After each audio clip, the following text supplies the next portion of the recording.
Thief! Ole!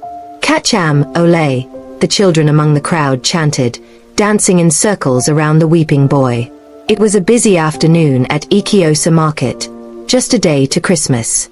In the middle of this bustling chaos stood Nosa, a 10-year-old boy, trembling with fear as a man held him tightly by the arm. Thief! Thief! The man shouted, shaking Nosa as if he were a rag doll. A crowd quickly formed around them, curious eyes and angry voices filling the air. Nosa's small frame was almost hidden among the sea of faces, but the guilt on his tear-streaked face was clear for all to see. A stout woman, the owner of the chicken Nosa had stolen, pushed her way through the crowd. Her wrapper was tied firmly around her waist, and her hands were akimbo as she stared at Nosa with fiery eyes. Ah, so you're the one that has been stealing from me, eh? Today, God has caught you, she barked, grabbing the chicken from Nosa. Her voice was loud enough to make some traders pause their sales to watch the unfolding drama. The chicken in question was flapping its wings wildly in her hands. It was a big, healthy bird, with feathers that glistened in the sunlight. She held it up like a trophy, turning to show the crowd. See what this boy came to steal. Imagine. Nosa sniffled, his lips quivering as tears streamed down his cheeks. He tried to explain, his voice barely a whisper. I didn't mean to. My mama is hungry. We don't have food at home. But his words were drowned out by the angry voices around him. Hungry. Does that mean you should steal? One man shouted. Where is his mother? She didn't teach him well, another woman added. Carry him to the police station. The stout woman, however, had a different idea. Her eyes gleamed with anger as she handed the chicken to a nearby trader. Bring rope, she commanded. In no time, someone produced a thin, rough rope. The woman tied the legs of the chicken and hung it around Nosa's neck like a pendant. The chicken flapped and squawked, its feathers brushing against Nosa's chin. The crowd roared with laughter, mocking him as they clapped and sang a mocking tune. Ole! Ole! Catch-am, ole! The children among the crowd chanted, dancing in circles around the weeping boy. Nosa's head hung low, and his small body shook with sobs. The humiliation burned deeper than the tears rolling down his face. He wished he could disappear into the ground. He thought of his mother, her frail figure bent over their small cooking pot, struggling to feed him and his siblings. She had done her best, but life had been unfair since his father died. Please. I didn't mean to steal, Nosa whispered again, but his voice was too weak to rise above the jeering crowd. Bring tire. Bring kerosene, another woman screamed, and in the twinkle of an eye, everything was assembled. Someone picked up a dry stick and tapped it on the ground. Let's march him round the market first before sitting him down in the market square so we can use the tire and kerosene style. That way he'll learn not to steal again. Please forgive me, he mumbled under his breath in tears. The crowd agreed eagerly, some clapping their hands, others shouting suggestions on how to make the punishment more severe. Nosa's heart sank. He could already imagine how the news would spread to his street. By evening, everyone in the neighborhood would know. As the crowd pushed him forward, his tears mixed with the dust rising from the market floor. Each step felt heavier than the last. His legs wobbled as people poked fun at him, some tugging at his torn shorts or pinching his ears. From a distance, an elderly woman in a faded wrapper watched quietly, her face a mixture of pity and concern. She muttered to herself, "This boy.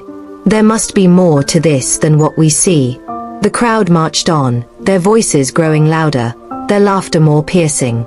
Nosa's vision blurred with tears, and his heart pounded with fear and shame. He didn't know what awaited him at the end of the humiliation parade, but one thing was clear. This was a day he would never forget. The hot sun bore down mercilessly on Nosa as the crowd around him grew. The chicken, still squawking and flapping weakly against his chest, felt like a lead weight. The rope around his neck scratched his skin, and with every step, his small body trembled. People continued to jeer and point, their voices a sharp, painful chorus. Thief! See how small he is, yet his hand is longer than his age. One man shouted, laughing as he clapped his hands. Maybe he has been stealing for his lazy mother. Another voice added cruelly, and this sent fresh waves of laughter rippling through the crowd. Nosa squeezed his eyes shut, his lips trembling. He wanted to shout, to tell them it wasn't true, that his mother was not lazy but a widow struggling to feed her children. She washed clothes for others and barely made enough to buy Gary, yet she always prayed every night, asking God to help them. But the words wouldn't come out. His voice was trapped behind the lump in his throat. A sharp push from behind jolted him forward. "Move, thief. Stop pretending to be tired," a woman scolded, her hand landing on his shoulder. Nosa stumbled but caught himself before falling. The humiliation stung more than any slap could. He glanced sideways and caught a glimpse of some boys from his school standing at the edge of the crowd, pointing and laughing. "Isn't that Nosa? Ah, so he's a thief? No wonder he always looks hungry in class," one of them said, grinning widely. Nosa's cheeks burned with shame. How would he ever face his classmates again? He knew his teacher, Mrs. Adebayo, would hear of this. The thought of her disappointed face made him want to crawl into a hole and never come out. As the crowd dragged him further through the market, traders abandoned their stalls to join in. Some threw insults, others tossed empty sachets of pure water at him. A few even reached into their wares, pelting him with tomatoes and onions. "God punish your hand, you small thief," a fish seller yelled, hurling a dried fish at him. It hit his shoulder, and the crowd roared with laughter. Amidst the chaos, Nosa's thoughts turned to his siblings. What would his younger brother and sister think of him now? They looked up to him, even though he was only 10. He was supposed to be the man of the house after their father's death. His little sister, Eno, always smiled and hugged him when he brought home firewood from the bush. His brother, Osas, always asked him questions about the big world outside their one-room home. "I just wanted them to eat," Nosa whispered to himself, his voice drowned by the noise around him. A shrill voice cut through the crowd. "Where is the head of market security? Bring him here. This boy must be dealt with properly." "Assemble your tires," the man said, and immediately, people dropped tires before him. The owner of the chicken, now walking proudly ahead of the mob, turned to glare at Nosa. Her face was twisted with anger, and she seemed determined to make an example of him. "Madam, let's take him to the police station," a man suggested, but the chicken seller shook her head vigorously. "No, police will just collect bribe and release him. Today, we will handle him market style. He will learn." The crowd cheered in agreement, their laughter turning into chants. Market style. Market style. Nosa's heart sank.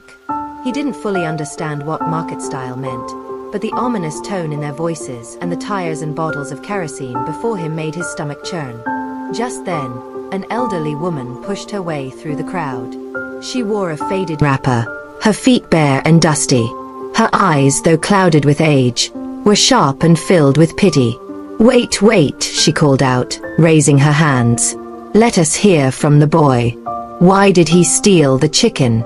Some of the crowd grumbled, others laughed, but the old woman's commanding presence forced them to pause. She turned to Nosa, her voice soft but firm. "Speak, my son. Why did you do it?" Nosa hesitated, his mouth dry.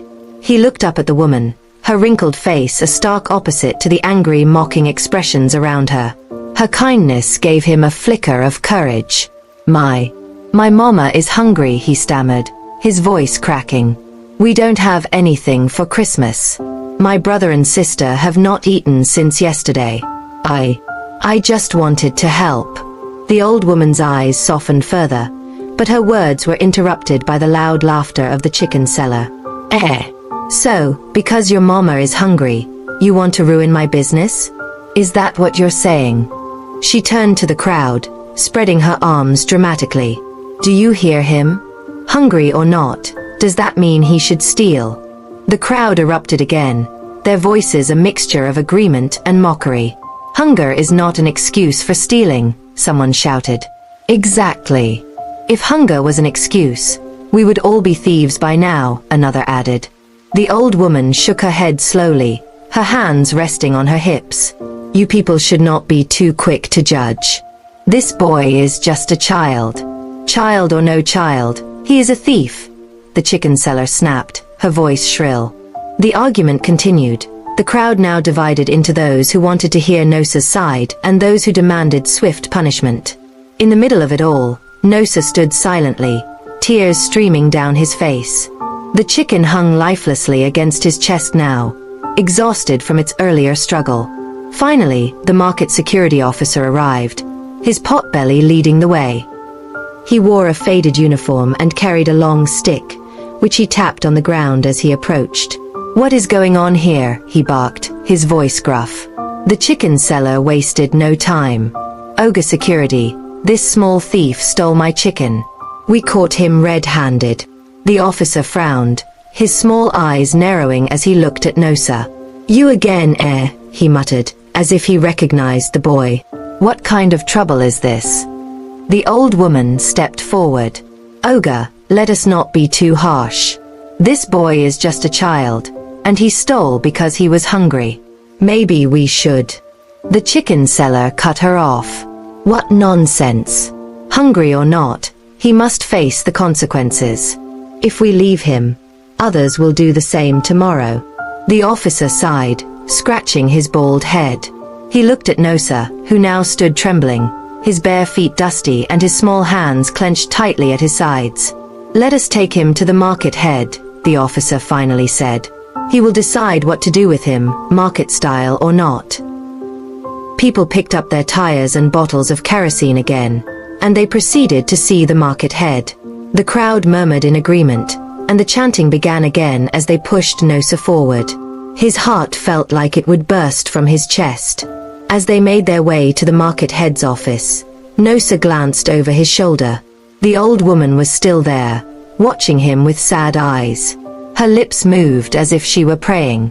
For a brief moment, hope flickered in Nosa's heart. Maybe someone would listen. Maybe someone would understand. But as the crowd's voices grew louder and the jeering continued, that hope began to fade. The market head stood tall, his stick planted firmly on the ground as the crowd continued to shout. Some demanded that Nosa be punished, while others now pleaded for mercy. The young boy, tears streaming down his dusty face, looked helplessly at the angry faces surrounding him. Just then, the old woman stepped forward. She knelt down before the officer, her frail hands trembling. Please, Ogre, forgive this boy, she said, her voice breaking. Her knees pressed into the rough ground, and she held her hands up as if in prayer. The officer frowned, unsure what to say. Mama, this boy is a thief. If we let him go, others will follow his example. The crowd muttered in agreement, but the old woman shook her head. Tears rolled down her cheeks as she pleaded. He is just a child, hungry and desperate. If you punish him, what will that solve? Let me pay for the chicken, please. As she spoke, she reached into the hem of her wrapper, where a small knot was tied. With shaky fingers, she untied it and pulled out a few crumpled Naira notes. It wasn't much, but it was all she had. Here, she said, holding the money up to the chicken seller. Take this and let the boy go. Please, it's Christmas season. Let us show mercy. The chicken seller hesitated, her lips pursed in anger. This small money cannot even buy a full chicken, she snapped, but the old woman continued to beg. Take it, my sister, the woman said softly. This boy has learned his lesson. Don't let his Christmas be filled with pain. The crowd watched in silence as the chicken seller sighed heavily. Finally, she snatched the money from the old woman's hand and grumbled, Fine. But next time, he won't be so lucky. The old woman thanked her repeatedly, then stood up slowly, her knees aching. She turned to Nosa, who still had the chicken tied around his neck, and untied the rope gently. Holding his small hand firmly, she led him away from the crowd. Let's go, my son, she said, her voice kind but firm. Nosa followed her quietly, his head bowed in shame. As they walked through the dusty streets, the woman began to ask him questions. Why did you steal the chicken, my son? Where is your mother? Nosa sniffled, wiping his face with the back of his hand. My mama is at home, he said, his voice shaky. She's a widow. My papa died last year, and we don't have money or anything for Christmas. My brother and sister have not eaten since yesterday. I only wanted to help. The old woman stopped walking and looked at him closely.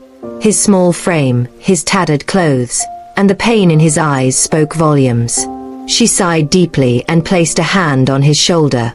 You should have told someone instead of stealing, she said gently. But I understand. Don't worry, my son. God will provide.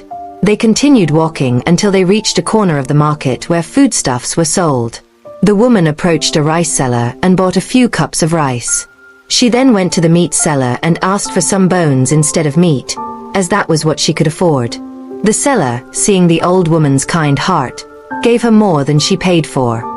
She handed the small nylon bag of rice and the bones to Nosa. Take this home to your mother, she said. Tell her it is for Christmas. It's not much, but it will help. Nosa's eyes filled with fresh tears. He knelt down and hugged the woman's legs tightly. Thank you, Mama. God bless you, he sobbed. Go home now, she said, patting his head. And don't do something like this again. Nosa ran home as fast as his legs could carry him. When he reached their small mud house, his mother, a frail woman with tired eyes, was sitting outside. She looked up and gasped when she saw him. Nosa, what happened to you? She cried, rushing to him. She noticed the marks on his body from the crowd's rough handling. Who beat you? What did you do? Nosa couldn't hold back the tears. He sank to the ground and told his mother everything. How he had gone to the market to steal a chicken so they could have food for Christmas, how he was caught and humiliated, and how the old woman had saved him. His mother's eyes filled with tears, and soon, she was crying too. She pulled Nosa into her arms, holding him tightly. You shouldn't have done that, my son, she said through her sobs. No matter how hard things are, we must never steal. God will always provide. That Christmas morning, they prepared the rice and bones the old woman had given them. It wasn't much, but it was enough to fill their empty stomachs. As they ate, tears rolled down their cheeks. It was a bittersweet meal, one filled with gratitude but also sorrow for how far they had fallen since Nosa's father passed away. After eating, they dressed up and went to church, praying for better days ahead. When they returned home, they saw a familiar face sitting in front of their house. It was the chicken seller. She was holding a large bag and a live chicken in her lap. Nosa froze, fear gripping his heart. He thought she had come to punish him further. Mama, she's here, he whispered, ready to run. His mother placed a calming hand on his shoulder. Wait, my son. Let's hear what she has to say. The chicken seller stood up and approached them. Her face, which had been filled with anger the previous day, now looked softer. She cleared her throat awkwardly. Someone directed me here. I came to apologize, she said. I overreacted yesterday. I didn't think about what you were going through. I'm sorry. She handed the bag to Nosa's mother. Inside were foodstuffs, rice, beans, oil and spices, and the live chicken. Please, take this for Christmas, she said. I want you and your children to eat well today. Nosa couldn't believe his ears. He stared at the woman, his mouth open in shock. Then, without thinking, he burst into tears. Thank you, Ma, he said, his voice shaking. The woman patted his head gently. Be a good boy, Nosa. Don't steal again, okay? I won't, Ma, he promised, tears streaming down his face. That Christmas evening, Nosa and his family prepared a proper meal with the foodstuffs and chicken. They ate with joy in their hearts, and for the first time in a long time, there was laughter in their small home. Though they were still poor, they felt rich in kindness and gratitude. Nosa never forgot the lesson he learned that day, about the power of mercy, generosity, and doing what is right. And he made a promise to himself to always find honest ways to help his family, no matter how hard life became. Thank you for watching. Please stick to this channel. We have beautiful videos coming your way.